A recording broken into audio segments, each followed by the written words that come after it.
In today's video, we'll cover two high-yield topics often tested in medical exams. The first question focuses on key structural features common to a particular group of hormone-secreting glands. And the second question tests your ability to identify different types of blood cells on a peripheral smear. A researcher is studying tissue samples obtained during an autopsy of a patient with an adrenal cortical tumor. On histological examination, the sample reveals both cortical and medullary component of the adrenal gland, along with the adjacent vasculature. To understand the physiology of hormone secretion, the researcher reviews the structural characteristics shared by endocrine tissues. Which of the following is a feature common to all endocrine glands? This question tests your understanding of the structural and functional differences between endocrine and exocrine glands. Now, endocrine glands are ductless and they release hormones directly into the bloodstream to regulate distant organs. In contrast, exocrine glands secrete their products into ducts that open onto surfaces or cavities. The options given here are A, dependence on pituitary stimulation, B, extensive local blood supply, C, lack of autonomic innervation, D, release of products via merocrine secretion, and E, secretion into a duct. The correct option here would be B, extensive local blood supply, and that is because endocrine glands release hormones directly into nearby capillaries. To facilitate this, they have rich vascular networks with fenestrated or sinusoidal capillaries. This allows rapid diffusion of hormones into the bloodstream, and it is a consistent feature of all endocrine tissues. Let's have a look at why the other options are incorrect. Option A, dependence on pituitary stimulation, is incorrect because not all endocrine glands rely on the pituitary. The adrenal medulla responds to sympathetic nerves and the parathyroid to calcium levels. Pancreatic islet cells respond to blood glucose and not pituitary hormones as well. Thus, this feature is not universal across endocrine glands. Option C is incorrect, lack of autonomic innervation, and that is because some endocrine organs are influenced by the autonomic nervous system. For example, the adrenal medulla is directly innervated by the sympathetic nerves, and other glands may receive indirect autonomic input affecting blood flow or secretion. Therefore, this is also not a defining feature of all endocrine glands. Option D, release of products via merocrine secretion, is incorrect because merocrine secretion is typical of exocrine glands, and it involves exocytosis into a duct leading to an epithelial surface. Endocrine glands, by contrast, they release hormones directly into the blood. So this secretion method does not apply to endocrine tissues.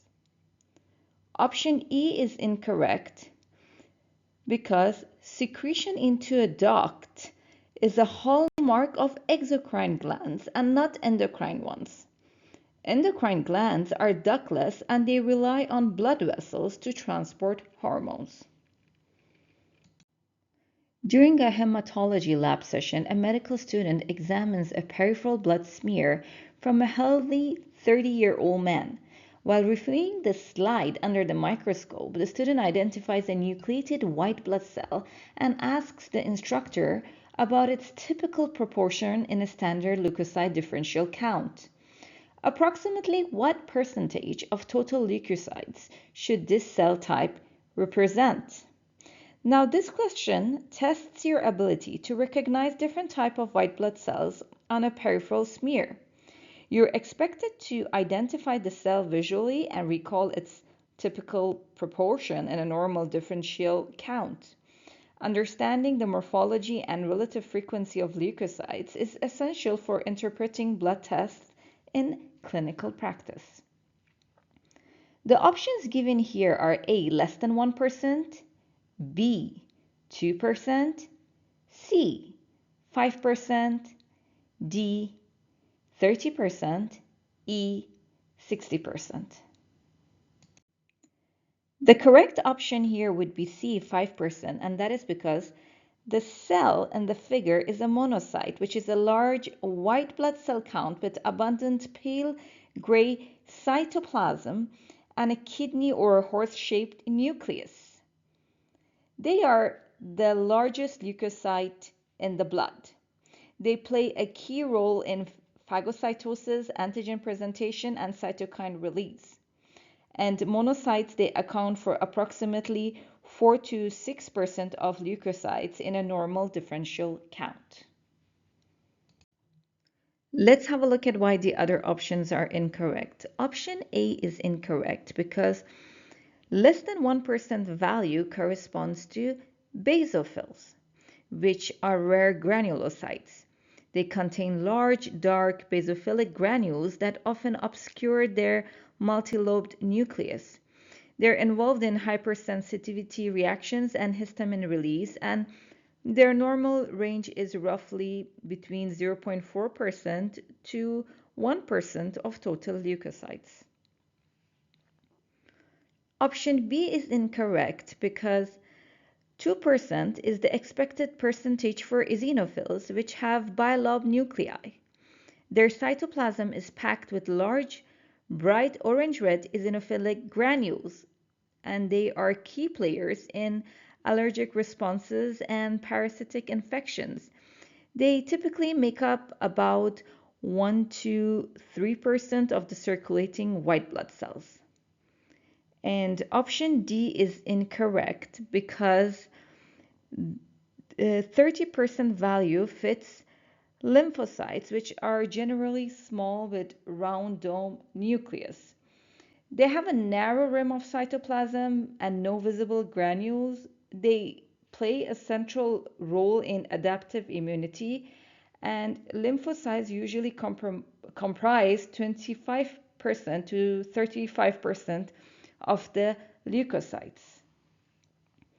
And option E is incorrect because neutrophils, which make up to 50% to 70% of the circulating leukocytes, they fit this range.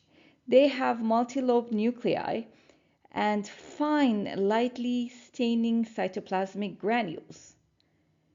They are the first responders in bacterial infections and inflammation, and their high prevalence reflects their role in frontline immune defense.